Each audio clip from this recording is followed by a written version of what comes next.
step off the plane, check in. Penthouse suite, check in. When your feet hit the street, check in. Cause if not, shit get hot, you better check it in. Once again, you got the West Coast finest. We checking in with the legend on World Star Hip Hop, the Check-In show, with the most beautiful, the color in the game, Miss Remy Ma. How you doing? How you doing, sweetheart? I'm good. I'm chilling. You know what I mean? You got that so grimy, something's about to happen smell. That's just so grimy. Hey. Rubbing the hands, like, what are we doing? Nah, listen, no. Let me just be honest with you. When we was talking about Remy Ma, I was real excited because I know Papoose through just coming to LA, but I never got a chance to meet him because I remember at one time we were supposed to hook up on something. He had moved and going to LA on something, and we never hooked up. So then you a legend. Word? You remind me of my babies, you know what I'm saying? Because, I mean, not to go there, but I've caught cases in the past. Mm-hmm. And, I got so much love for women. Right?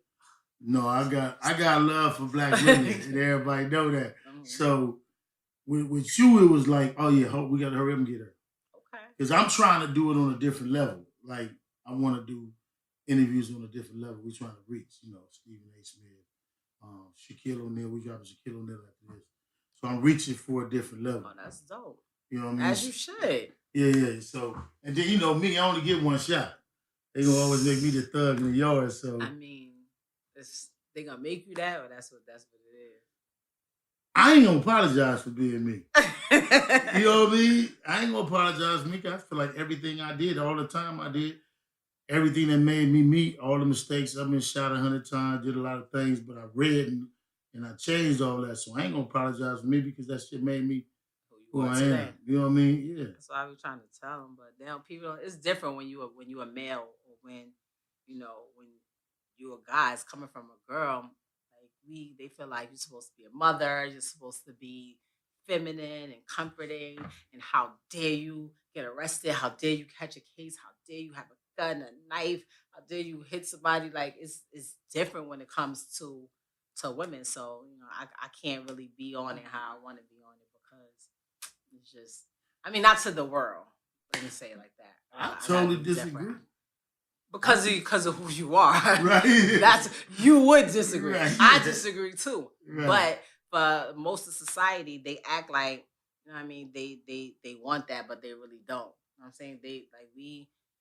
I grew up differently. I grew up around real people. And I don't even want to say real niggas because it was women and men that they just real. It was different codes and morals and things that they live by. Like now, people glorify the person that called the police. They glorify somebody starting with you, and then when you react to it, you know what I mean? Mm-hmm. They like, she's a felon, put her back in jail. Like, so y'all just gonna ignore what they did to me? Right. Like, I'm just an ultimate finisher. Like, I'm like one of those people. Like, if you step on my shoe, like I want to amputate your whole fucking leg. Like. So it's like, it makes it seem like I'm a bully. Like, nah, I just don't want you to ever step on my shoe ever again. So let's get this clear. Translation. She basically saying she can be a great mother, a great leader, a great rapper, a great teacher, and then whoop your ass when you get out of line. Absolutely. Remy Ma. Only when you get out of line.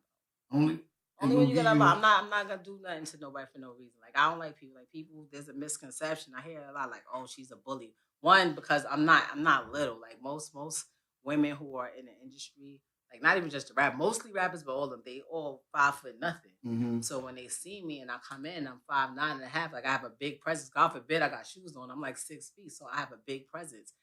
I didn't tell you to start shit. You knew you was 5 feet when you was talking shit to me. Right. Like I didn't pick you because you was little. Right. You knew how big you was when you started. So that I kind of get the misconception of I'm being a bully. In fact, I'm the person that I want the bully. Like I be sitting there like, she said what? Oh, he did what? Would never do that to me. Now I'm gonna go address it. I want to see it. Like I used to, my mom used to get calls. like, oh, I understand, those were her cousins that she was defending. My mother's like, she don't got no cousins. Like, that was me. Like, oh, that's my cousin. Why are you talking to them? Because I just always felt like I don't like bullies. So when people like, put that tag on me, I get highly offended because that's not me at all. I'm actually a really nice person until I'm not. So it's big you in the skirt. What happened? You know what I used to say? Because I used to tell people all the time, I'm not a bully, but I used to feel like most of my issue was like yours, was dealing with somebody else who it was either one of my partners and I was helping them, or somebody called me about a situation. Because niggas would just wake up in the morning and fuck with me. But I had issues all day long because I felt like, but then also too, the backside of that was I killed a lot of issues. Because niggas, my squad would do shit. I don't know what he was killed a lot of what? Oh, issues. Oh, gotta be careful what you say. You don't even chop in interviews. Oh, no. Killed a lot of what? God, I'm sorry. No. I was like, this is getting too real. Wait. I stopped a lot of issues because it would work both ways. And it'll be people who knew they had a Remy Ma on their side, and they'll go out and do shit. And I'm like, no. Oh, yeah. That wasn't right. That's true. So I'm going to let you go out there and test them waters and get that on your own, because you know you shouldn't have did that. Well, you put me in mind of my older sister. You know what I mean? And she was older than me. Okay. So she took all my beefs all the way up until I got old enough, and she used to take the beefs with my mother.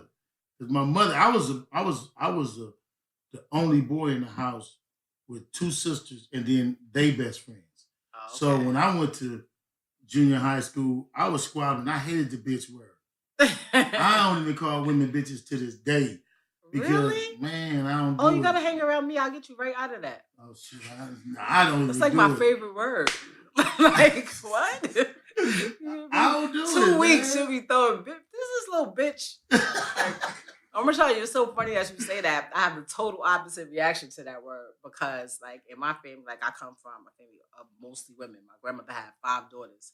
My mother's the oldest, and there's all my crazy ass aunts, and then almost all of them had girls. We have very limited boys in my family.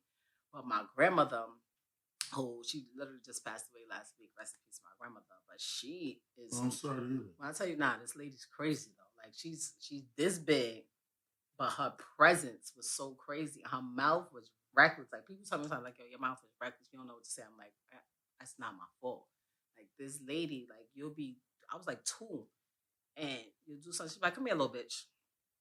And this looked like, so by the time I got 12, somebody called me a bitch. I was just like, I was supposed to be offended. Like, and it wasn't, she didn't mean it in a disrespectful way. That's just the way she took. Like bring them little bitches over here. Let me do their hair. It's just like a regular word to her. So somebody called me a bitch, and I used to see how women would be so offended by like, oh, he called me a bitch. I was like, my grandmother called me a bitch. I was like 5. Like it was nothing.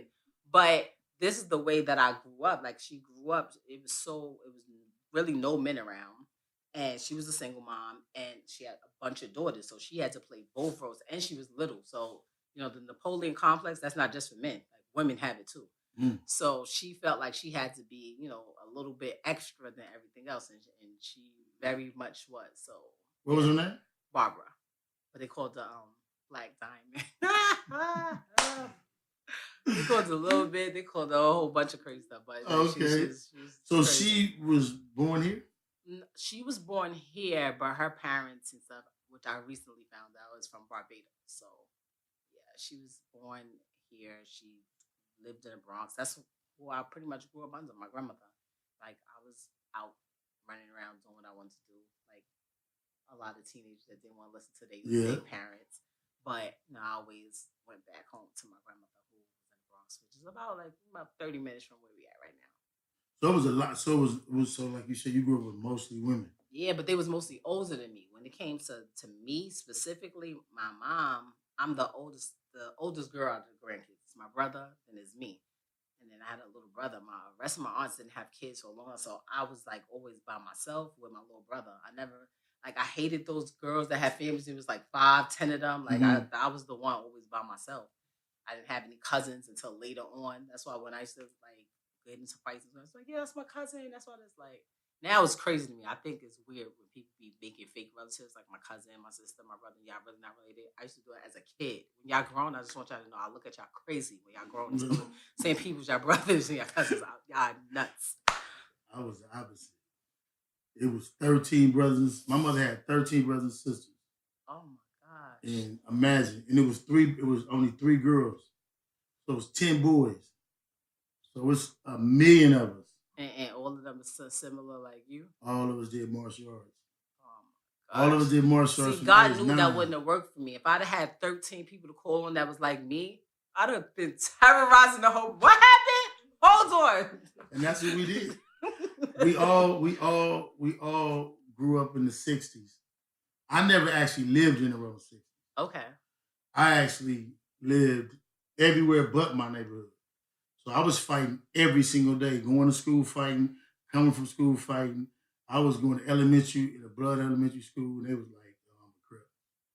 What is that, nigga? Like, okay. So just for no reason, just like, because that, I never really understood. It's just, everybody who I speak to that talk about stories, okay, they're like, yeah, and I used to have to fight. I was like, but you were just walking to the store, but what happened? Like, your ass whooped. Just for like, what happened? Crush. It was but I wasn't, like I say, I tell people all the time, I wasn't always Big U. It wasn't always easy. Because it was like squabble every single day. And then I was looking at y'all projects. I was with Jim. And I was just saying to myself, damn, if I grew up in these motherfuckers, it's like 3,000 people living in this motherfucker. Like, you got to squabble every day. The worst. Like most of my teenage years, I got jumped like every day. Like, so that's the same thing. Like literally every day. And then it would be dragging on because now y'all jumped me. Now I gotta fight every one of y'all that was there. But that's how I used to feel. Like that's why I was motherfucker. Like we used to have to get on the bus. I used to have to go to school and we used to have to take the bus. I remember one day I lived mostly in the Bronx. But for like I said about 4 or 5 years I lived in Queens. My mother moved to Queens. I lived in Queens, which is the craziest thing because if you talk to people from there now, they'd be like, oh, she ain't from the Bronx, she's from here. But when I was living there, I was the bitch from the Bronx. It's the craziest thing on the planet. Now I'm from there, fuck out of here. But anyway, I just moved back from Queens. I'm back in the Bronx now, and I'm going to high school. So I'm on the bus. I'm on the back of the bus, and it's just they just mad around it. Like you know who the people is like. Oh, okay, these is the ones. That's whatever. But I'm new here, so I'm just sitting there. I hear them violating all type of people on the bus. I'm just sitting there watching it. So now I'm just ready to get off because I'm like, before they even notice me, say anything to me, like I already know. I have it in my mind what's gonna happen when they get to me because I'm watching them go down the bus and just fuck with people. So I'm sitting there, whatever, and it's my stop is next, and this the one with the biggest mouth. She's like, yo, hold the door down. Ain't nobody getting off the next stop. I'm sitting there like, God, why, God, why? So I'm like, all right. The next stop is my stop. I try to be nice, like, the next stop is my stop. She's like I said, hold the door down. Nobody's getting off the next stop. There's no way I'm staying on this fucking bus. Like, there's just no way. So I'm like, all right. And if I do stay on this bus, 9 times out of 10, these are the people I'm gonna have to ride the bus with every day. They're gonna think they're gonna be riding me around the whole fucking Bronx. Like, all right, operation. Move out the way. She moves, they get off the bus. When I tell you, it's like 30 of them. The whole bus. I end up finding out they live in a building next to the building that we're in. This shit went on for like 2 years, yo. 2 years. But it's because the bus ride that you got to take every day from school and then you in the project. So you got like my building's over here. The chick, her building's over here. Her cousins live in this building over here. So anytime, like if I got to go to the laundromat, I got to cut through. I got to go through their building. If I got to go to the Chinese restaurant, it's like everywhere I went, I had to run into one of them. But it was cool because then once you got your own people, and once I started being in the school a little bit more and I was in the hood more, I had my own crew now. Now y'all gotta come through my block, and my block is where the main store is. Like, it's crazy. You would have had a ball with 13 sisters and brothers and cousins and uncles. You would have loved it. Like, it wouldn't have been what you think. Like fighting every day, like you had the advantage. Like when you by yourself, it's a little bit different. So yeah, I understand the projects in moving because in 1982, I got kicked out of the state of California for like. What do you mean kicked out of the state of California? Kicked out of the state of California. I had so many kids that like kidnapped, I had like robbery, some other shit. And were you like 2? Like nah, 12? I told you my daughter's age. How old were you at 82? Like I was 16. I was 16 and yeah, and they kicked you out. kicked us A out. judge. Yeah. Cause see what happens is, and that's out here too. You're actually not you're only a ward of your parents. Okay. When you're born in the United States of America and you get that birth certificate, you're actually born to the state. You're actually the property of the state of California until you turn 18. Okay. It's just like starting a new corporation. You know, you file for a corporation. You're a child. You as a child does not belong to your parents until you are actually warded to them. So when in our system, in our juvenile system in California, if you catch a case, they can discipline you however way they want to. Although I wasn't found guilty. So they was like, nah, they didn't want to release me to my mother. They was like, nah, you can go to Chicago to your father. So my pops flew down to Chicago. Oh, yeah, great. Chicago. Much more wholesome place. Exactly. But thanks, Judge. The fuck? I actually thrived in Chicago because they didn't know none of the crimes we was doing. Okay. When I got to Chicago, they was still leaving all of the real stuff in their windows. Like they was leaving the radios in their windows. Some places were leaving jewelry in the windows. Some people was leaving like all that shit in the windows. And I was like, this is amazing. You know people can put their radios in the window, right? You know. No, but they was leaving them in there. We're not getting to the stores. I got my pop's truck one time.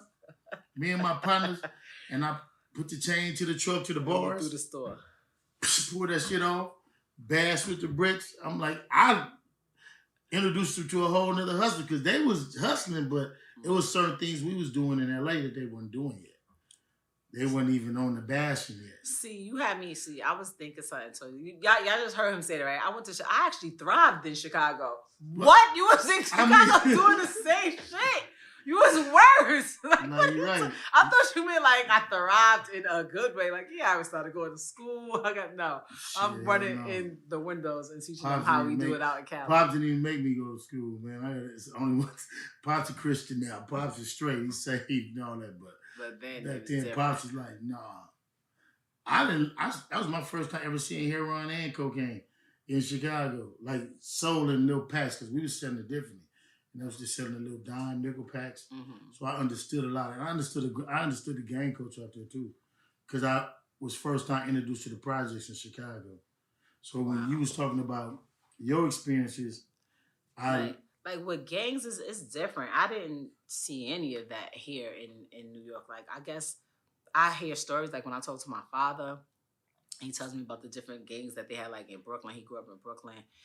But I never saw any of that. Me in school and growing up, I didn't really see people getting involved into gangs until like my last couple of years of high school. And even then, everybody was a blood. Like I was so confused because I was like, who y'all got beef with? There's no Crips nowhere. Like, aren't y'all supposed to have arch enemies? Like, if everybody's in the same gang, why are we doing this? And then I just never understood. Like, I knew it was, and I don't have anything against anybody else in the game, but I just knew it was never going to work for me. First of all, I'm not never making it to no meetings. I have things to do. I am going to be late. I'm sorry. I don't want nobody mad at me. I'm telling y'all right now, I'm not making this to the meetings. Like, they're ready to meet. I'm not going to make it. I'm not, like, first of all, I had a whole curfew. Like, I can't not make it. So, where did rap come from? What was your, at that time, what was your inspiration? To rap? Who was your inspiration? It's so crazy. People that I actually was with. I ran with all the gang members, though. All the killers, that's who I was with.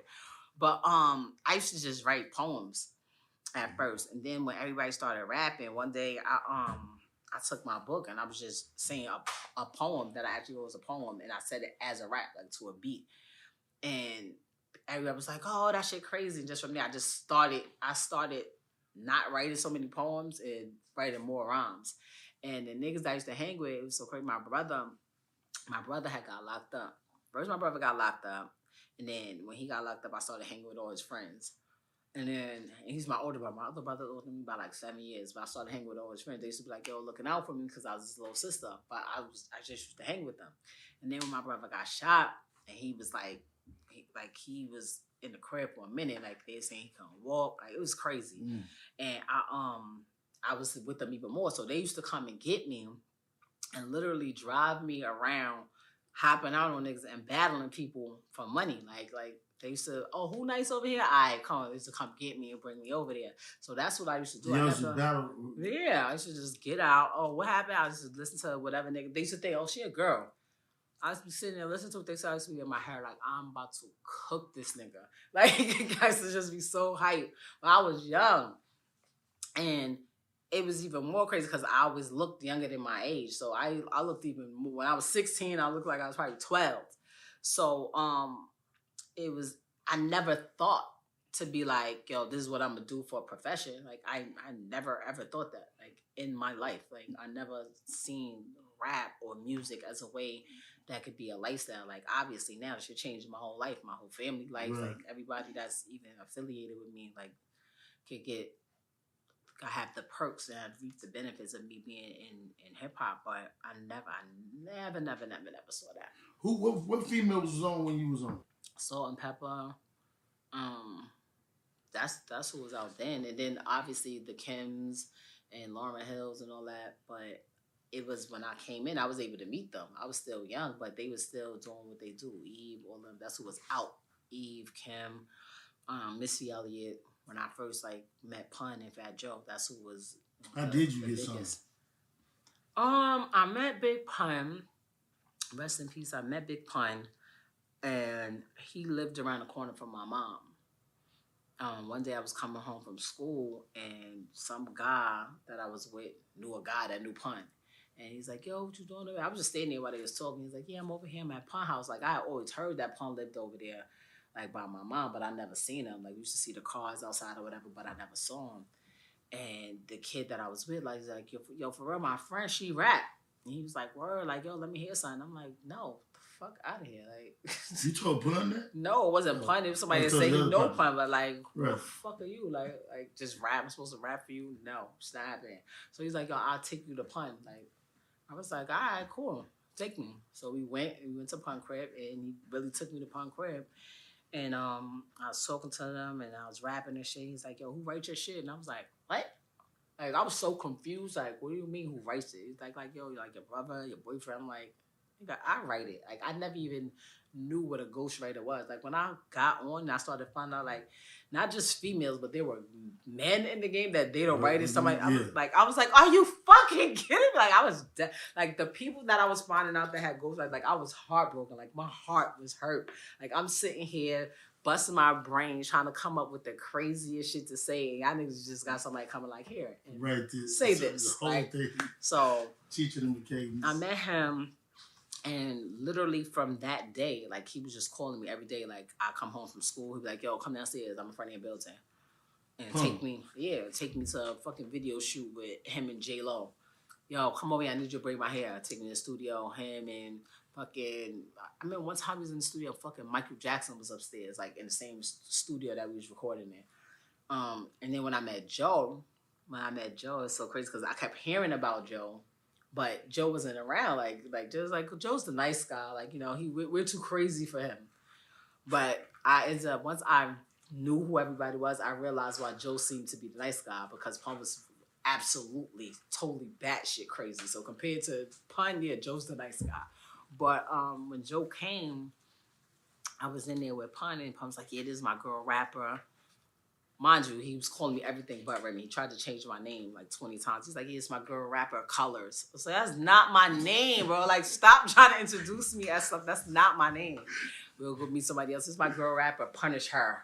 Like, you know, like, I'm Big Pun, the Punisher. She's Punish Her. That's not my fucking name. Stop trying to change. Like, he tried many times to change my name, but he brings Joe in or whatever, and I'm just rapping for like, I don't know, like, it seemed like forever, 2 hours straight. He's like, let me hear something else. Play a different beat. Like, he's like sitting here like quizzing me, like trying to play all type of weird ass beats, and I'm just rapping. But the whole time I'm doing it, Joe's just sitting there like, the more I rap, his like nostrils is flaring, his lip is turned up. I'm like, this nigga don't like me.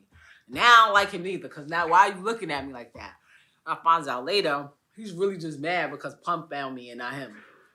So he was like, you don't understand. We both was talking about finding a girl that could rap. And it's like, God made you for us. Like, everything that you do, you just fit right in. And it's kind of true. Like, when I be around, I'm like, God, good thing I met you guys when I was like, a little bit more sane. If I'd have met them a little bit, like, if I'd have met Terrace when I was like 15, 16, I'd have probably never made it to see you guys.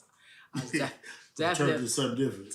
Definitely would have been putting in the call like, hey guys, yeah, these guys over here, they're saying y'all mad pussy. I told them y'all not, but you might have to come show them. Like, that was me. That sounded like when I met Corrupt. When I first met Corrupt, I made him rap everything. He was amazing. Corrupt was on. I think he could rap about every other point of anything in the room. He could do it. He made him do it for hours. But he did it. He did it. Yeah, he was from Philly. That's what they used to do to me. It was cool. They used to bring me, when I used to be on tour, they used to be in there rapping. I ain't gonna name no names, but a lot of rappers that y'all think is really nice right now used to be on the road with them, and they used to come and get me, and I was cooking some of your favorite rappers. I ain't gonna tell you. I'm gonna wait to tell you. So why you didn't want to give up the name, though? Why? Because I like my name, because I'm Rem. What are you talking about? I don't want to be Colors. I don't want to be Punisher. Like, I'm Brown. I've been me my whole life. Like, some people, they become famous or they create this character with this name. And you be like, what does that name have to do with your real name? Just never made sense to me. Like, their name would be like fucking Michelle.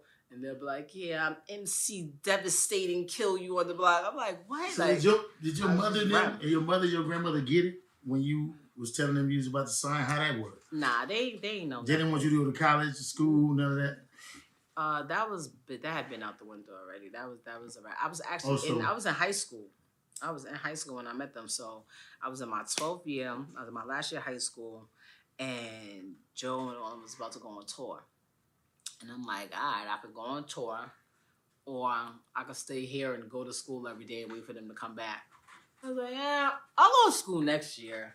And I went on tour. I ended up you finishing was in 12th grade. Yep. I didn't graduate. But I finished school. I went back. I finished school, and I have a degree. I'm like halfway into my bachelor's. But at the time, I was always smart in school. Like, I was literally, whatever class was like, over here they call it like the gifted classes, the IG classes. Like, I was always in the top class, always got good grades. So, like, I felt like I could miss school. I would literally go to school on Monday, find out what the week was going to be about, and come back on Friday and take my test. Like, and there's no need for me to be here the rest of the day. So why am I here? It's always the smart ones that's like that. What do I need to be here? I was the nigga that had to be there like, give me your homework. I'm gonna fuck you up. I'm gonna copy all this shit. But I got smart though. Because I had an older sister. Okay. And so I figured it out. So I figured I had to at least do it in my handwriting. Yeah, that helps. So I figured that part out. I got that part. I figured that out along the way because after the 9th grade, we gotta go. She was in the 10th, I was in the 9th. So I figured out at this white school we was going to in Pomona. So when I got to Crenshaw in the 10th grade, I already stroked. It was a wrap. Yeah, it was over. And that's what my mom was telling me. I was getting bad grades. And my mom, she tell my kids, well, he was getting bad grades. I'm like, I did not get bad grades. I know I didn't get bad grades because I took all my work from the people that was getting good grades. What are you talking about? And it's funny how she be, oh damn, I shouldn't be saying that. I got one more daughter in school. And my daughter asked me that too, but I did not get bad grades. No matter how I didn't get them. Right. I did not get bad grades. It wasn't bad, but I got them. And my math was real simple. I never missed a homework assignment. Mm-hmm. I never missed a class assignment. I did not do great on the test. But back then, the test was only 30% of the grade. Yeah, but... I'm a 70. Yeah, I'm finishing with a high 70. Like, I'm finishing with I mean, you cool with a 70. I would die. I would die if I got a 70. I got an A- one time. I went to report the teacher, everything. I tried to get her fired, everything. Like, this is a fucking A paper. She gave me no matter of fact, it was a B+.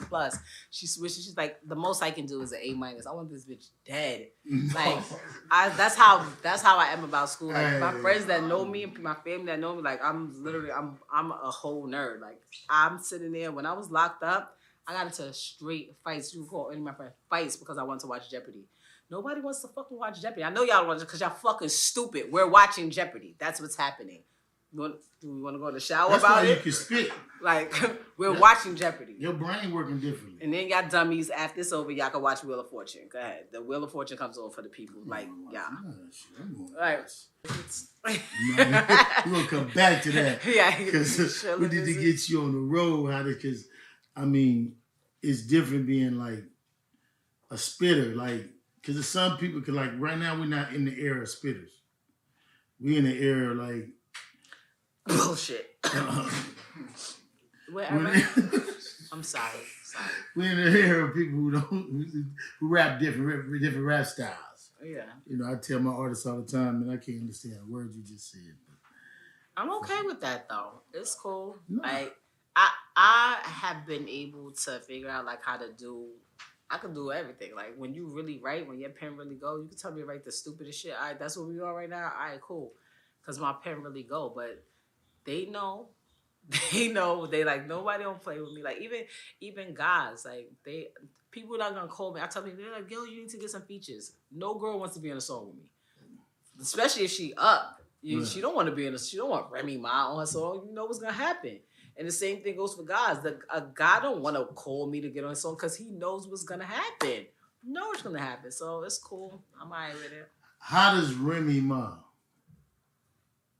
at the height of her career, stay being gangster and end up in prison? How does that happen? Being around people that wasn't for me, because like what's so crazy about that whole situation. I tell people all the time, like I never took the stand. I never did no interview saying what really happened. Like if we walked out of here right now and I say, yo, with your reputation being however you say it is and how people portray you, yo, Big U, he choked me, he threw me into a wall and this. No one's gonna question it. Police gonna come. They're gonna lock you up. You're gonna have to get a lawyer. You're gonna have to prove that you didn't do that to me. Mm-hmm. And if all these motherfuckers sitting in here saying, I don't know that's what I saw or that's what happened, and then I get on the stand, I'm like, yeah, that's what happened. Look, then what? You know what I'm saying? And it's to the point now. I feel like I did my time already. All right, that's what y'all said I did. Okay, that's what happened. Now what? What we doing? Like, I'm not saying, I'm not explaining shit to nobody. I'm not giving nobody no light. I don't want nobody to go interview these bum-ass motherfuckers. Like, I went to jail and had to pay money. Like, I'm tired of paying people money. Wow. Like, it's, like, if you knew how much money I had to pay from the beginning of my career to now for just, sometimes just to prevent shit from happening, because that's the era that we live in. I've seen people literally know what type of time people be on, start some fuck shit, do shit, and when something happens to them, like, yo, if I don't get a new car and 100,000 right now, I'm going to the police. Nobody want to deal with no police. All right, here. Know what I mean? I totally get it. So, I could have been like anybody else and flipped that whole shit. I'm not getting on nobody's stand. I'm not talking to no fucking police. I'm not doing none of that. All right, that's what it is. What we doing? And that's totally what happened. I know, cause because when I went to jail, I had a little bit of money. It was funny for me because when I hit the prison yard, I kind of would have been a rock star to the niggas in prison too, because my name was already going, and a lot of niggas had forgot who the fuck I was. Like, nigga, when you get to prison, niggas is like, they still want you to prove that you Big U. Because you got a bag now, bro. So we want you to look out. We want you to do this. Okay. I'm going to meet you in the yard. You want me to do what? I'm about to meet you in the yard. Yeah. Like, nigga, you ain't from 60s. You ain't my family.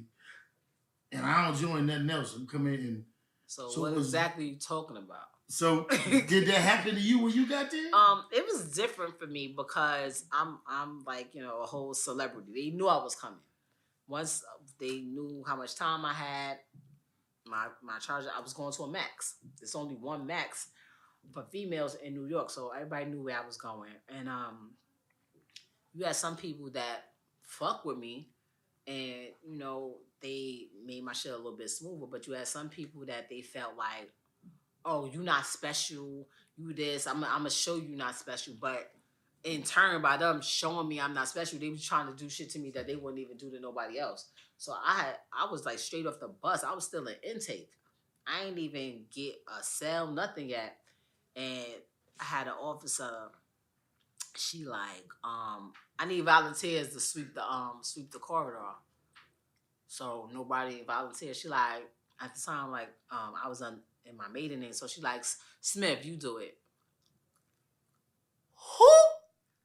Bitch, I got a whole housekeeper at home. I'm not sweeping nothing.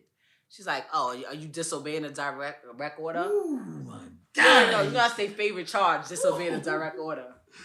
Absolutely I am.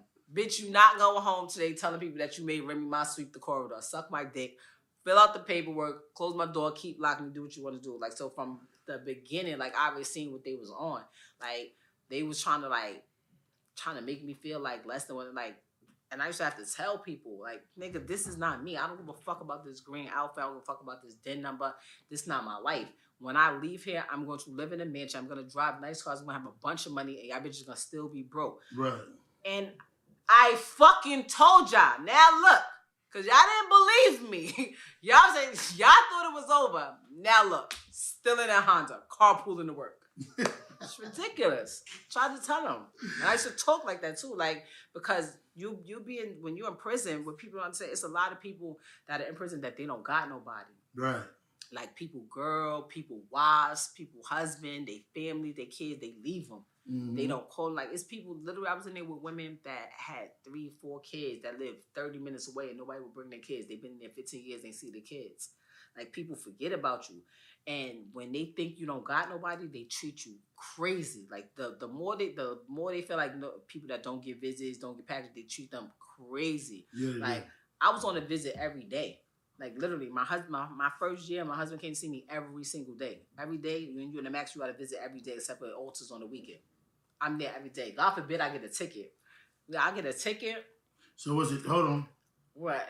What's the ticket? You got to explain what the ticket is. Oh, so if you get a ticket, it's a disciplinary action. It's an infraction. You get tier 1. I saw some light shit. Tier 2, tier 3. Depending on what tier your ticket is, depends on how your punishment is. So you think you locked up, how much more locked up you can be? Yes, you can be more locked up than locked up. So, like, you lose shit like your phone, your pack. That was the one that killed me. Fuck the phone. I'm going to use somebody else's phone. They take my packages. I used to want to fucking die. Like, no packages for 90 days? That's like, they take your phone, your packages, your visits, your trailer visits, which was the most, like, that killed me the most. Like, trailer visits? Yeah, like, we get conjugal visits here.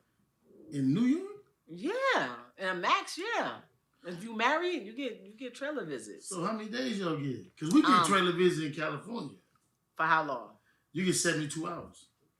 All of them is 72 hours? All of them 72 hours. Oh, that's crazy. Every visit is 72 hours. Nah, you get 48 hours. You get 2 days. Or if your people are coming from out of state, you get 4 days. So what I used to do was my son was staying with my mom in North Carolina. So we used to put my son on it, and then he would be able to come, and Pat would bring him. We'll be in the trailer for 4 days. But if you get a ticket, they take your trailers. So when you got people gunning at you, everything, like they used to be on my back for stupid shit like Ultimate Greens. Like, I used to be in there trying to be fly. I used to have the bitches that know how to sew my pants, making them tight, doing all extra shit. Like, Smith come here, I used to be like, fuck this bitch here. I used to have sneakers that cost more than $50. They used to take my sneakers all the time. Like, those are Uggs. Give me a sneaker. Give them right now. Like, come on. They used to take my sneakers. I had per the directive. The directive is the book that tells you all the rules of what you can have. So per the directive, you can only have 4 pairs of sneakers. I had like 40 pairs of sneakers. So everybody who ain't had packed, I had 4 pairs over there. I used to have to be calling people like the day before, like, yo, when you go to the yard, tell her to bring down my pink and yellow Nikes.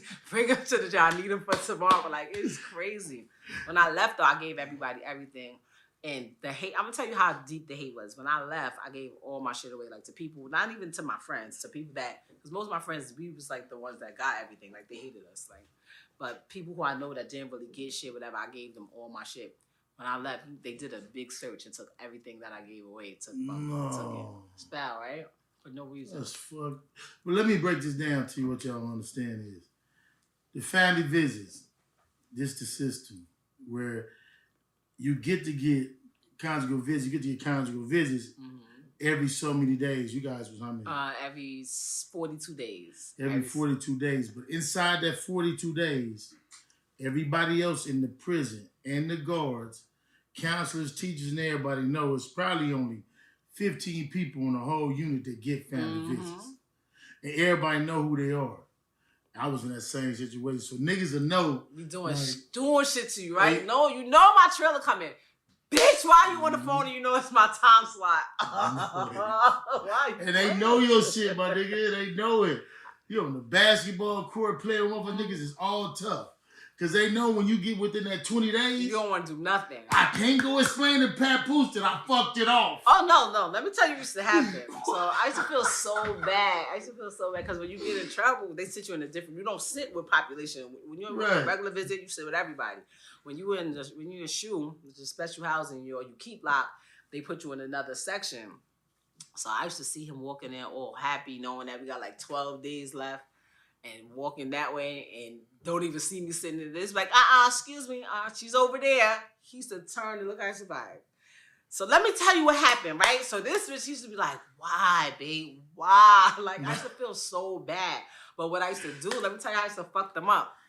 Disciplinary is the building that you go to handle your ticket. You need a captain. If it's a tier 3, a captain has to do it. Like, you have, like, different levels of authority has to do your ticket depending on what your charges are. So I knew what time they left. So I used to make him come get me, and they don't open to 9. They don't open to 9 and they leave at 3. Visiting hours start at like 8:30 and it's over at 4. So I used to like, yo, get here every morning at 8:30. So I'm on the first movement on the visiting floor and I'm not leaving until 4 o'clock. So by the time I'm going, they can't do my ticket. So if they don't process, if they don't process your ticket in a certain amount of days, it's gone. So I used to be finagling their ass. I was like, yo, and his ass used to be burning up the road. He's like, I hit a deer, but I kept going.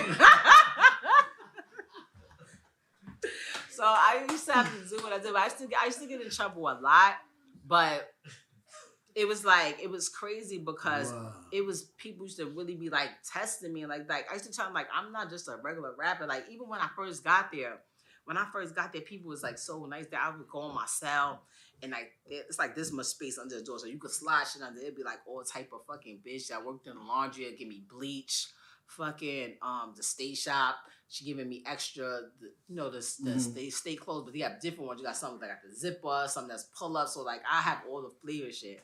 And I used to be sitting there like, yo, I hope these bitches know I'm not going to be your girlfriend. I'm not none, because I don't know. I've never been to prison before. I've been to jail before, but I've never been to prison. And prison and jail is very different. So in my mind, I'm thinking, I don't even know any women that been to prison. All the stories I hear is from guys that's my peoples that went to jail. So the stories I'm hearing, I'm like, I'm telling you, I'm never coming home. Because if you catch a charge while you're in prison, it's an automatic 7 years. Charge. You went back to court. Yeah, but it's the lowest you can get is 7 years. It's not like a regular charge. It's like, so y'all is a standard 7? Yeah, standard 7. Oh, shit, no. New charge while you're in prison already? Add 7 onto that. Like, who the fuck? Nah, that's crazy, right? Yeah, that's crazy. That's insane. We got a whole other case. Add on charge, you get to fight it. You get the lawyer, you got to go to court, whatever city you in. But I would understand if you gave me extra charge and it was like normal. Okay, this carries a 1 to 3. But because you're already 7, just straight 7. Starts at 7. Damn. It starts at 7. So I used to be like, I'm never gonna come home. I'm this, and please, people, do not take this wrong. And then this is why I'm gonna say it because I'm sitting here with you, and I know you could probably understand it, but I want y'all to understand what I'm saying. Prison's the worst fucking place I've ever been in my life. I was so lame. Like, you gotta have people do shit for you. You gotta call people, do this, pick up this. Like, anything you need, you gotta get somebody to do it for you. That's the most annoying shit to me on the planet Earth. I hated that people telling you when you could shower, when you could use your phone, when you could see your family, reading your mail, listen to your calls. The whole shit was fucking fucked up. But there were times that I had mad fun when I was in prison. I fucking swear. And people like, yo, what are you talking about? I swear I would come down on a visit. Like, I would, in my visit sometimes, like, yo, I gotta go. They was like, where? I'm like, nah, because we got something going on. Like I gotta go. Niggas didn't understand. Like, wait, so are you starting to like it here? Like, all my friends now that I hang with and that I be with in real life, that I invite to my baby shower, to my wedding, that come over to my house, they're my friends. Like, just recently, as of like 2 years ago, all my friends came home. Like, all of my friends, everybody. I got like 2 that's still there, but that's because they got the L on the end of it. But all my friends is home. I got one that's still on parole, so we waiting for her to get off. But all my friends is home, and those are my friends. How I know they're my friends because my friends that I had before that, like I ain't see them. Like, to be honest, people. I don't want to say people forgot about me, but people was doing what they was doing. And now me being out here and seeing how quick time goes by, like they probably didn't even realize how much time was going by. Like, yeah, I'm gonna go see her. I'm gonna get up there. And they never really got up there. And I'm not mad, but I can't fuck with you because, nigga, I need it. Like, it was times where Pap had shit to do, and he's like, yo, I'm gonna just come because he ain't want me to be up there by myself.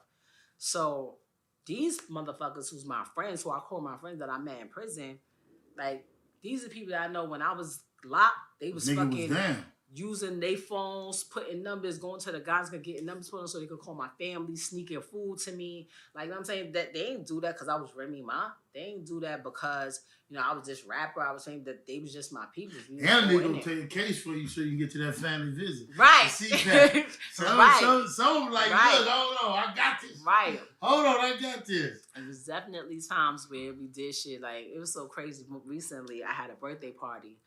And I invited my friends, and my friends who was locked up with me was there. So we did some shit where we went around the table. Everybody told a story about me that they don't think people know.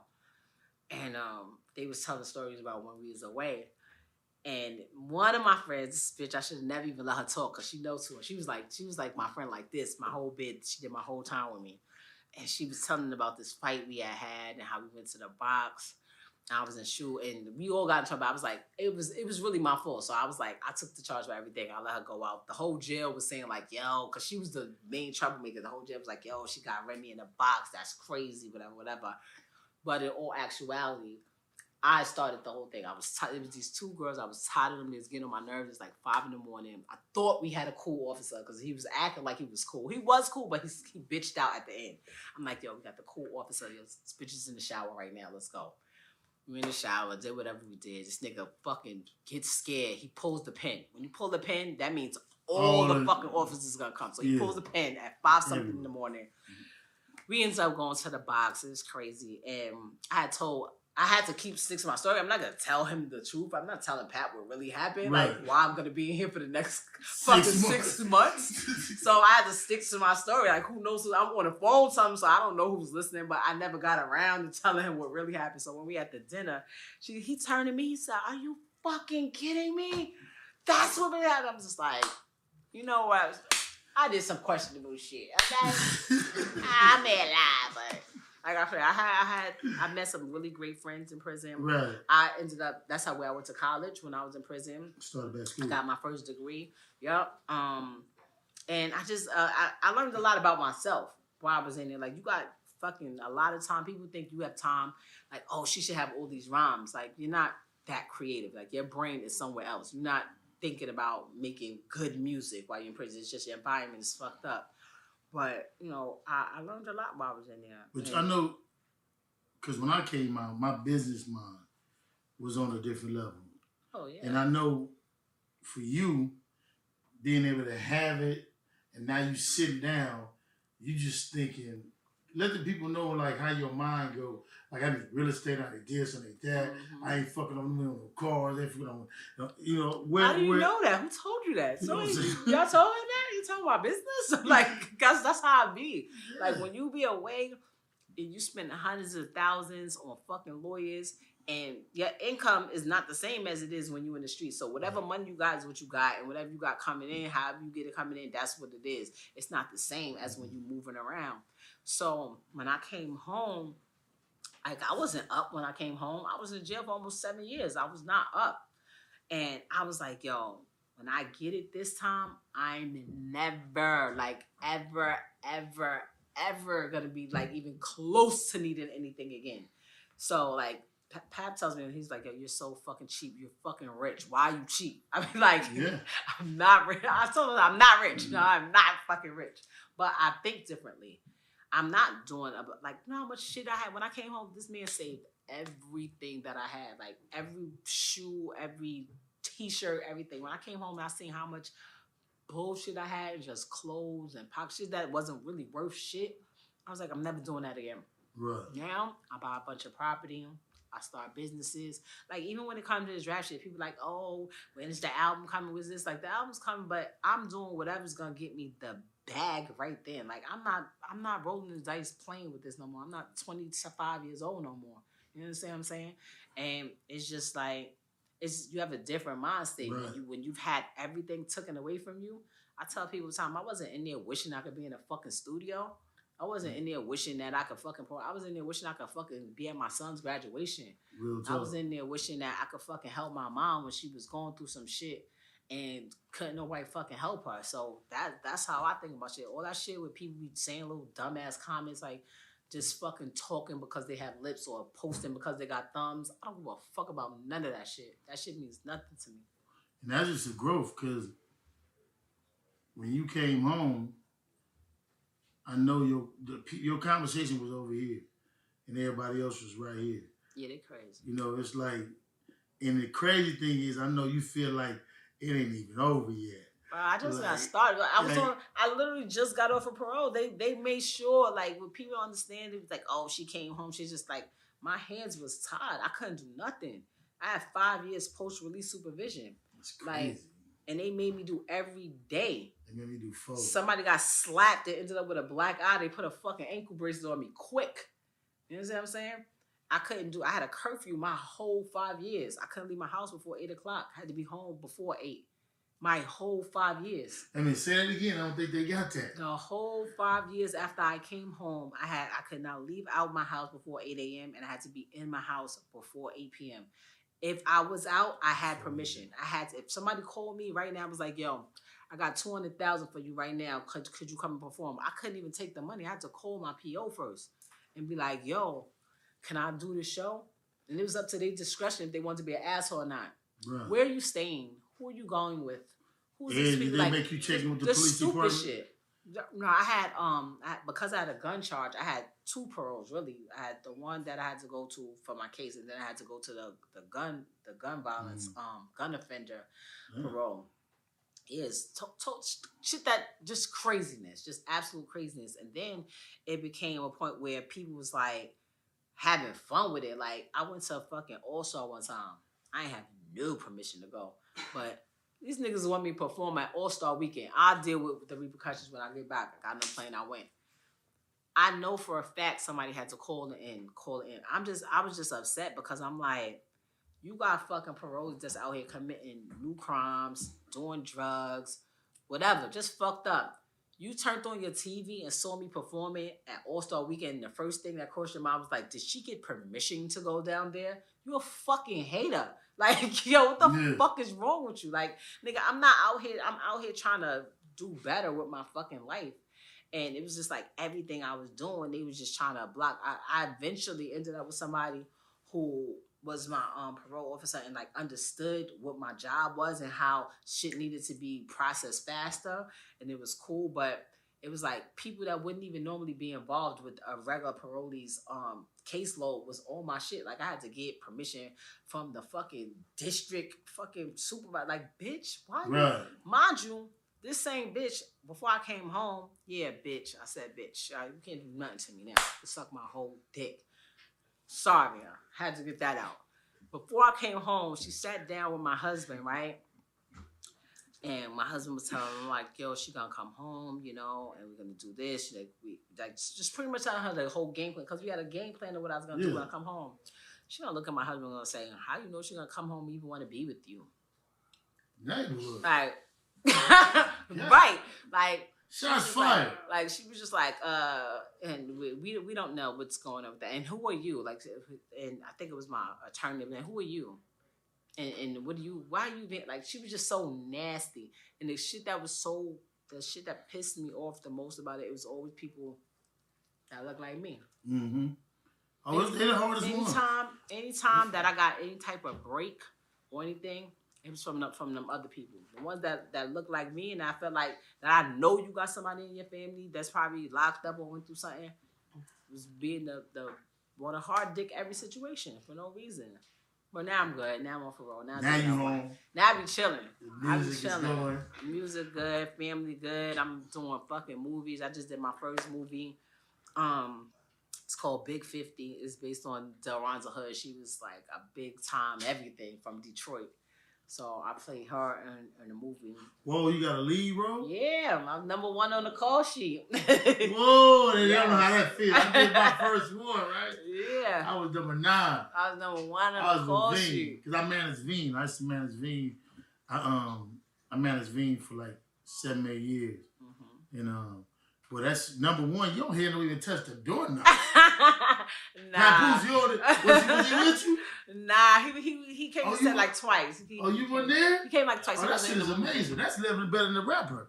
That's the only time you gonna ever live like Michael Jackson. You number 1?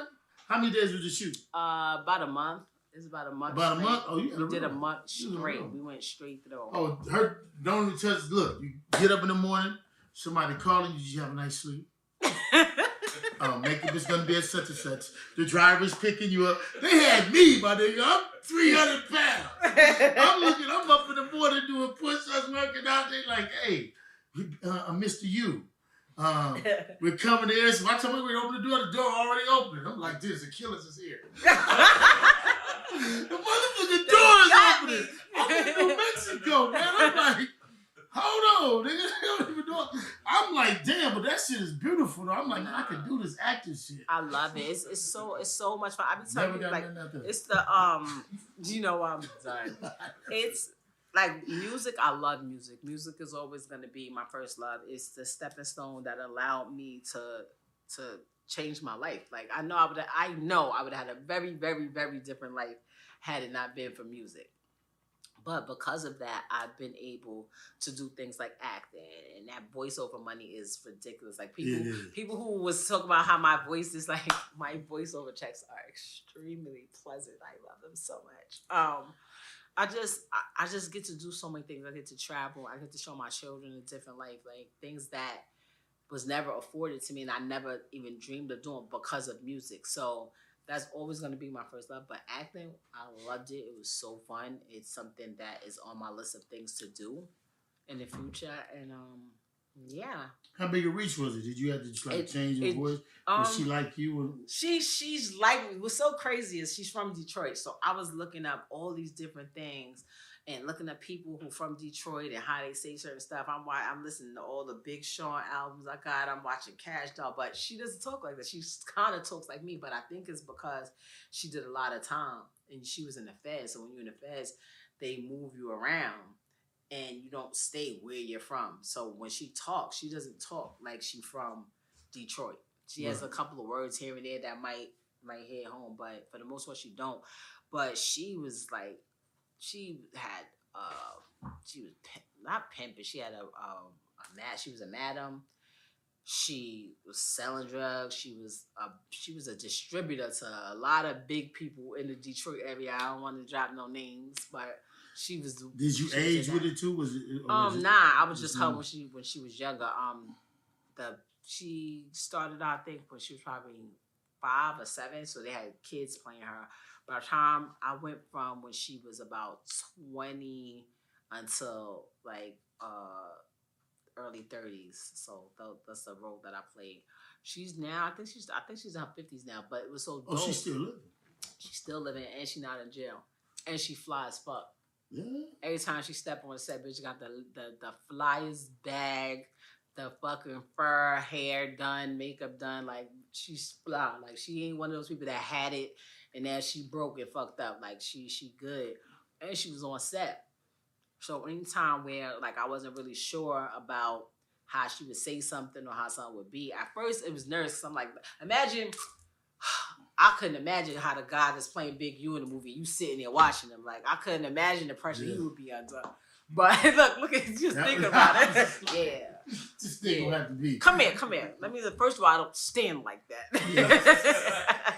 But it was a little bit. But I'm kind of goofy though. Nah, she's cool as shit. So it was I was a little nervous at first, but one time I looked over.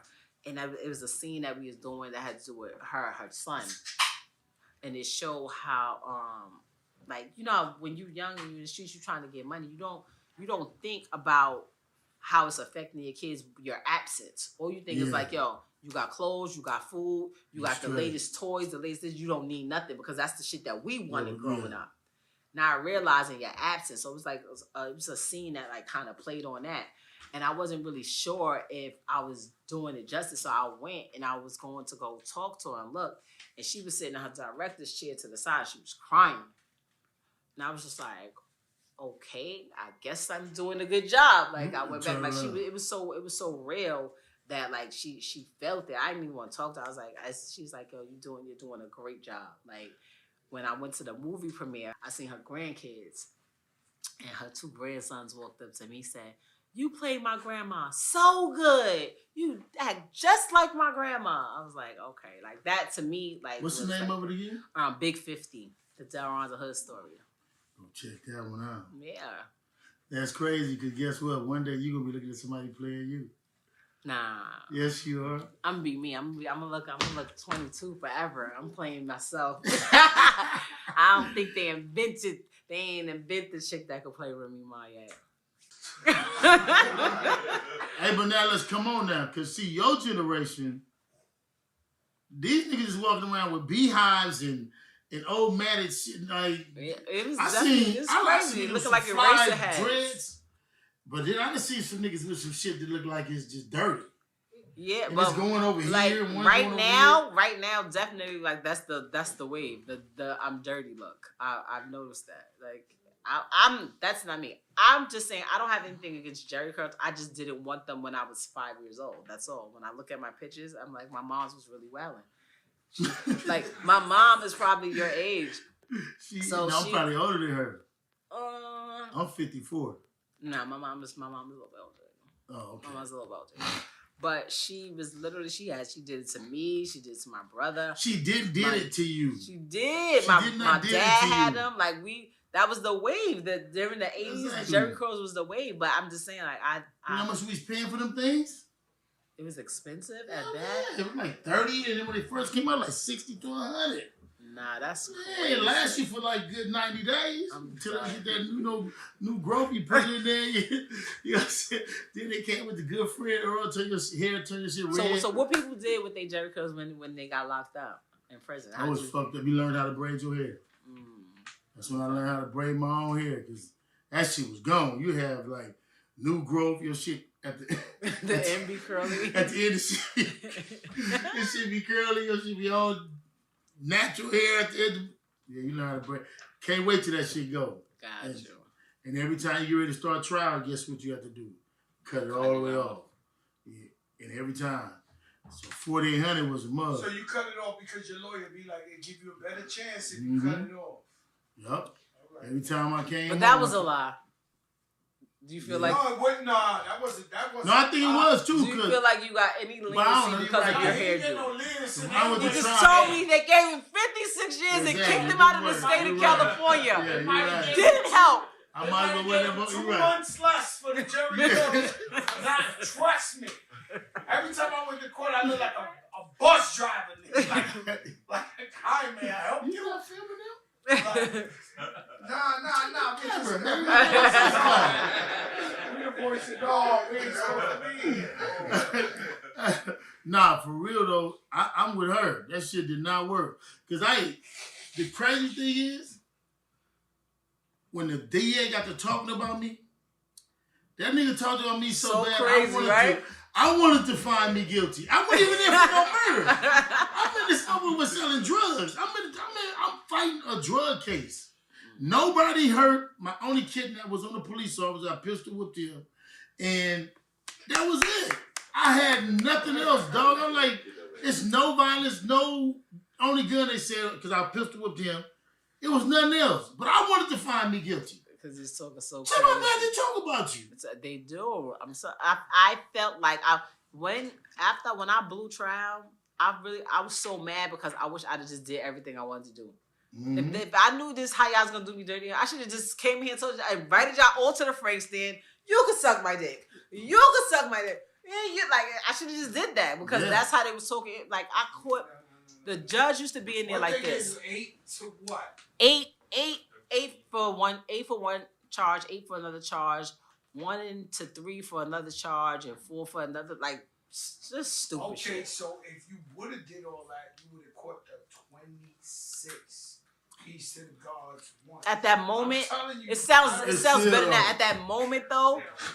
I'm telling you, man. At that moment, you just be like, "Fuck, I come out here for." You know who did that? Iron Mike Tyson did that. Iron Mike Tyson went up there and was talking however the fuck he felt like talking. They said, "Okay, brother, you stay here, Indiana." Straight up and down. Iron Mike Tyson was up there like, yo, what to get fucked? What they? But you know what? He was doing all that shit. Like, okay. You know what's crazy? You stay here, buddy.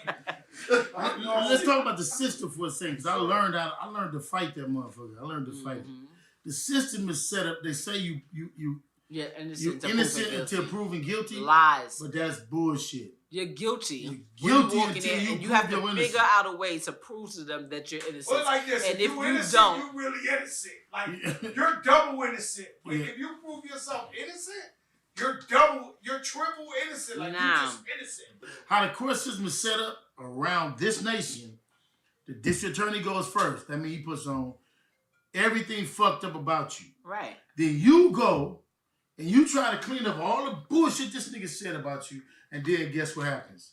They get to rebuttal everything you said. And if God forbid you're on trial, it's nothing like you've seen on TV. None of that. They pick the jury. I have people in there like this. So, do you listen to Hot 97? Do you like rap music? Yeah? We don't want them. Uh-huh. Like, literally, those were the questions that they were asking. Have you ever heard the song Lean Back? Yeah? We don't want them. You know what else is the problem? Real trouble, people won't vouch for you. Your own absolutely. Family, your own friends won't vouch for you. Yeah, no one co-signs you. Write a letter for you. I've seen guys' mothers wouldn't write a letter for them and say, my son is a good guy. Okay, but this is the thing also, what people don't understand about the system. They're not supposed to let you go. They don't want to let you go. Look at every DA, any office that convicts. They don't tell you how many people they let go. The federal, we have a 99.9% conviction rate. Oh, he's the DA. Look, when they was talking about, I think it was Kamala, and they was talking about her conviction rate. Like that's their accolades. They are looked at by how good they are, by how many people they convicted. They don't give a fuck if you're innocent or not. No. Their job is to convict you so that they can say, this is my percentage of conviction rates. Their job is to get convictions. So when people come in there thinking that you're innocent until you're proven, their goal is how many times did you think every time that somebody had a case, the DA knew what it was? They know they be innocent. They still gonna come in there and try to prove that you're guilty so they can get the W. And it's even worse for y'all. I mean, let me say y'all, for celebrities. So it's even worse for celebrities because they don't want it to seem like they being lenient. If you get away, it's like, oh, we're being lenient because you're a celebrity. Nah, nigga, because I ain't do what the fuck y'all said I did. That's why. But it don't work like that. And people don't understand. People are like, oh, you're a celebrity, you get special treatment. Are you kidding me? That's why I don't watch cop shows. Oh, nah. I don't watch no cop shows. I don't torture. Promote none of that shit. I don't want a cop show to be successful in the air at all. I come in the house, my wife, when my kids watching a cop show, I'm cutting that motherfucker off. Fuck y'all watching it. First 48, Law and Order, ISI, ESI, CSI, all that shit. None of that shit playing while I'm in the house. Because I'm not giving them niggas no, because that's what the jury, you would think after all 10 that years shit. of first 48 motherfuckers would know to shut the fuck up. Like after 10 years of this shit, in every trap, every hood, they would know shut the fuck up. Like you watch first 48, you be like, no, Tupac gave me the gun. Goddamn motherfucker, you about to walk out the fucking door. You was walking out the fucking door. I'm gonna tell you what the problem is. What the problem is a lot nowadays with some of what they call the youth. They never interacted with police. You got people that do a bunch of crimes or a bunch of shit and never got caught. So with the first time they have any interaction with police, they don't know how to conduct themselves around police. And not only that, you got motherfuckers that really think they can talk their way out of anything. Like I've seen it. Yeah, that's a problem. I've seen Niggas think dudes when I done got locked up with some dudes and they start talking, not snitching, but really talking like thinking they can talk them. Like you looking at them like, yo, B, like, and they're like, no, I'm telling you, that when the lady went through over there, not me, this, you look at them like, yo, my man. And they gone for 10, 15 years because they talk too much. I've seen guys think they can talk their way out of the shit. I'm telling you, the best bet, if this is your first 48 message, don't say shit. Get a lawyer. At all. Shit. And if you don't want to, nigga, don't even say your name. You got fingerprints. Simple as that. Rolando with that. Figure it out. That's it. But crazy thing with me and certain people like probably you too, they not even gonna come to us. They gonna be like, this nigga ain't saying shit, so it don't even matter. Some niggas they not even gonna like. We didn't even. We just passed by him. We were thinking with Atlanta, right? I've never been asked. Yeah. Joe Crack has never been asked about nothing. That's what I'm telling you. Some motherfuckers they gonna be like, nigga don't even come. I ain't even like, so many others. I couldn't even come to the So court. many others over there. I couldn't even come to the court when you saying my name so much. right. Dude was on the stand. Yeah, my husband did this and did that. I couldn't even go. I had to stay out. That's because they know they ain't gonna give a shit. No, that whole system is crazy. I be trying to tell them, they be trying to call me out. Hey, we need you to come. We want you to help with prison reform. Like, I'm gonna be honest with y'all. The whole shit. Tear the whole shit. They need to rewrite it, start it over. Like, there's no, like, I don't understand. Like, literally, when I tell you how all my friends, we all was locked up together. Like, we all got similar charges, similar cases. And if you look at the numbers, I had 8. My other friend had 12. My other friend had 16. Like, and the shit, if you really look at it, I had the same time as one of my people who somebody actually died in her case. Like, how do y'all come up with this? They could just pick a number from out of anywhere and do whatever they want. Like, I just, who justifies that? Who the fuck gives you the right, like, to say how much of somebody's life gets taken away? Now, this is the part they don't like what I say, right? The part I say is there's people that they feel righteous and they wake up every day and their job is to put people in jail and take people and separate them from their family, and they have no problem with it. They feel like they're the best thing on earth, this and this and that. And so everybody got a little dirt. When they get caught up in some shit, they not doing no time. They kill themselves right in front of the precinct. These guys who had no problem putting 150,000 people in jail, when they look like they're about to go to jail, they kill themselves. They don't want no part of that. So how do you feel so like it was nothing to give a guy 28 years, 26 years, 50 years, this? How do you feel so cool with it, and then when it's your time to go, you kill yourself? Or this is how I look at it, and this is how I know it's bullshit. When you look at people that snitch, they will literally know that you killed people, sold drugs, and everything, and be like, I'm gonna let you go if you give me these people. Nigga, if it was that bad, it shouldn't be no way that you could get out of it. Period. Like, and that's just how. Or you can have somebody like the president come and be like, I'm gonna pardon you. Hold on, that's why I fuck with Trump a little bit. Like, nah, you can Trump say if you snitch, nigga, you don't get no break. Nah. Fuck that. Trump say if you snitch, fuck you. And he also was like, I'm pardoning people. Whoever I want out, I have the authority to do so and let them out.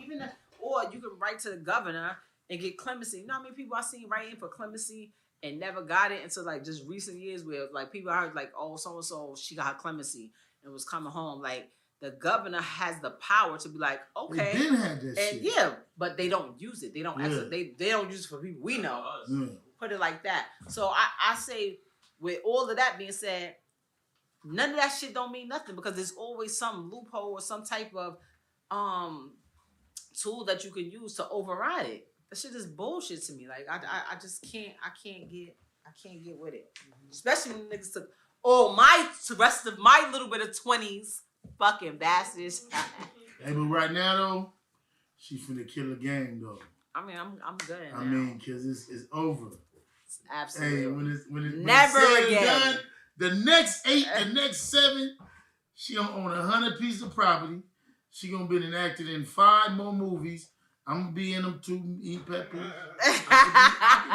I could be her father though. Can I act like I'm her father? I can see that. I could be her father in the movie. You know what I'm saying? You know what I'm saying? I'm auditioning right there. I'm just saying, I could be her father. I'm tall enough. I vouch for you. Yo, there it is. Next movie we'll get Remy apart and be like Big U included, like batteries included. You know what I'm saying? I need school bus dropping, I need something. I can sit there. You ain't even gotta act old. I'm just, you know what I'm saying? I'm just a young father. Yeah, that's the new wave. That's cool. Okay, so the rapid 6 is 6 questions we ask, supposedly rapidly. Papoose picked me up from the airport. Where we going to eat? Where we going to eat? If Pat picked me up from the airport. Oh no! What's playing? Oh, good, because he'd have been devastated. He don't like when people know about his unhealthy diet habits. That's the next question. What's in the car? If Pat picked me up. No, he's picking me up. Oh, Pap's picking you up. If you're in, if anytime you're in Papoose car, you are listening to Papoose music. I'm like, no, that's just what he does. Okay. That's what he does. So, where are we going to eat at? Y'all are going to definitely go through something that has a drive-through. That's what he does. Perfect for me. Me, I'm more of the sit down, nice, dinner thing. He wants to go somewhere, and he's gonna complain about it later and try to go work out for 5,000 hours to try to burn it off. But y'all definitely going through a drive-through. Okay, there it is. We need to get some clothes. Where we going? Y'all gonna go to Up NYC. Who? Up NYC. Up NYC. That's where. We know somebody else said that too. That must be the popular shoe place. That's where we're at. That's Fat Joe's store. I know that. I know. I said popular shoe place. That's what you call a shameless plug. I got it. I helped it out. That must be the shoe place. Everybody in here like it's right here. Like we right here. I was talking to see the whole room. Everybody's like, you're here. That just goes to show what they really think about you, yo. Everybody. That's what you're supposed to say. I knew that. Nigga, you knew that. You're here. Okay, we try. Where we partying at? Partying? Y'all not partying. Y'all gonna go in the crib. He'll find a boxing fight or something. He don't play Xbox, PlayStation? Nah, he does PlayStation sometimes. But we're not really big partiers. If we pop out at a party, it's because it's the thing to do. But we just not just gonna party for no reason. Okay, sports. Are you into sports? You know sports? I love sports. Yes. Okay, Football, basketball, boxing. Who's your favorite sports team? My favorite sports team. Football. I want to say Steelers. I'll go with the Steelers. All right, Pat. I gotta go New York, man. All right. Giants. It's always gonna go New York. Now, we gotta go out and go handle some business.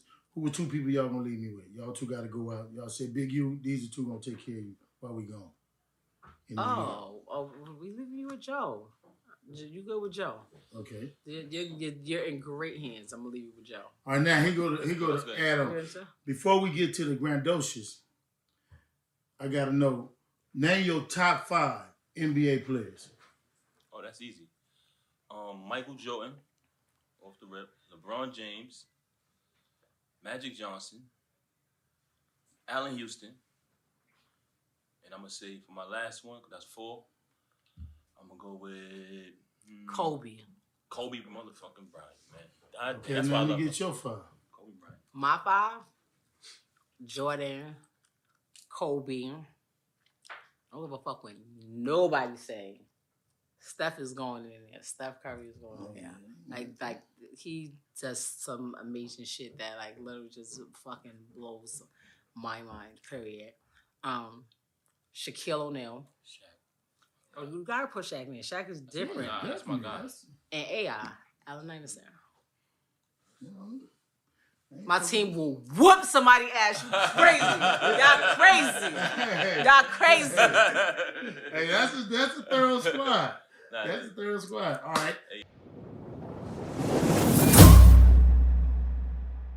So now with grandiose is a word I made up. It's a real word. Yeah, well, it's my man, grandiose. You didn't make that. Didn't I make up grandiose? At least I spell it my way. You can't fuck with me on my spelling. God fucking with you. And this nigga really is a bully. Look at the kid. She had me crunching my own word. Hey, look, you understand? I'm fucking with you. What's the grandiose? Grandiose, man. It's Remy Ma's grandiose moment. My grandiose. So, and I can do I whatever know I want. this is colors. You know what? You got me with that one. You get that one. All right, so we wake up and we get on the phone because we run shit. Like we we're past the presidency. We have carte blanche to do whatever we want. So we are going to go on a tour. We're going to all the prisons, right? And we let all the real niggas out. Like we've had somebody do our research already, so we know the niggas that's really just in there for some bullshit. Niggas done told on them. They just got some crazy ass drug charges. Niggas gave them a bunch of numbers. We let every last one of them out. We're gonna personally send the craziest car that they ever dreamed of to go pick them up, give them the keys. They're gonna have a full bank account with at least 6 figures in their bank account to start them off right. You know what I mean? There, of course, we can't just not do nothing to the fuck niggas that's in there. Anybody that's a fuck nigga that's in there, we're personally putting them in shoe for at least 6 months because we felt like that.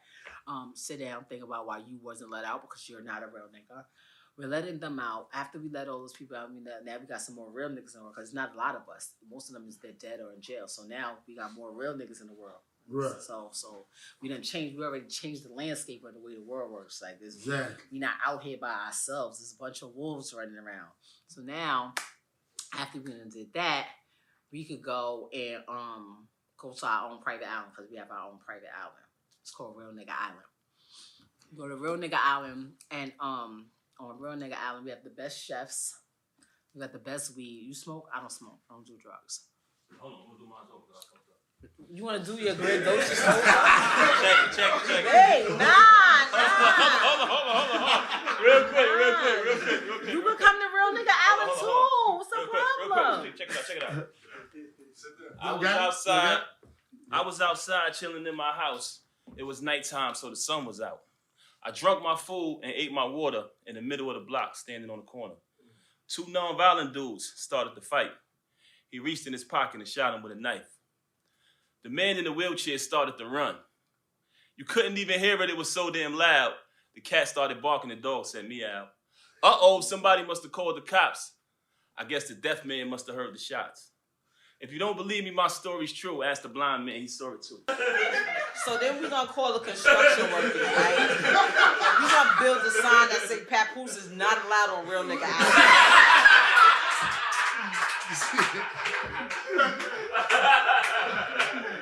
Yo, what's the word again?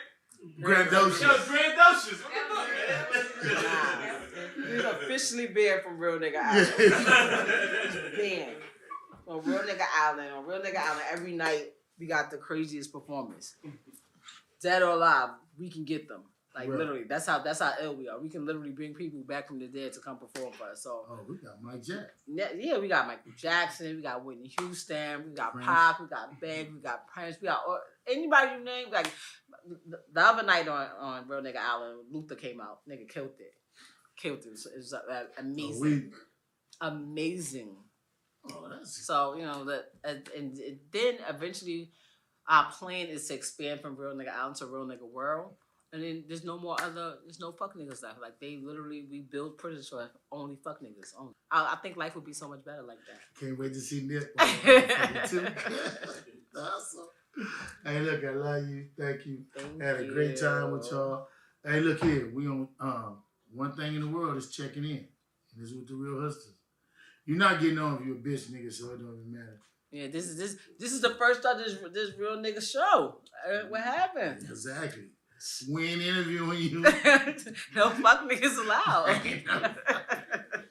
The only thing about this interview, I know I had her like I gotta make sure she like me, because if she don't like me, it's gonna be bad. Black women, they'll fuck over you and you'll get looks that you ain't. I grew up with black women. Like I said, I had all sisters, and if they don't like you, this interview would have been cut 20 minutes into it. Nah, I like you. I like you a lot. I thoroughly enjoyed it. I'm happy. I know I had the winner. You know what I'm saying? And I'm gonna get the role as Pops. You know what I'm saying? So we in there, but no, I'm really glad to have you though. Thank you know you what I'm for saying? having me. I appreciate you. Thank you. You know what I'm saying? And I get to be Pops again. Yes, I'm rated in my contract. Absolutely. Anytime they hire me on a movie set, he has to be my father, even if it doesn't require that I have a father in the script. I'm in there, Joe. Joe heard that. Y'all get Joe. You got Joe and Kevin? Yeah, man. See, what y'all don't understand is you got to check in, man. Everywhere I go, I check in, man. No, I don't get checked, I check in. It's a big difference, man. You gotta really understand what I'm saying.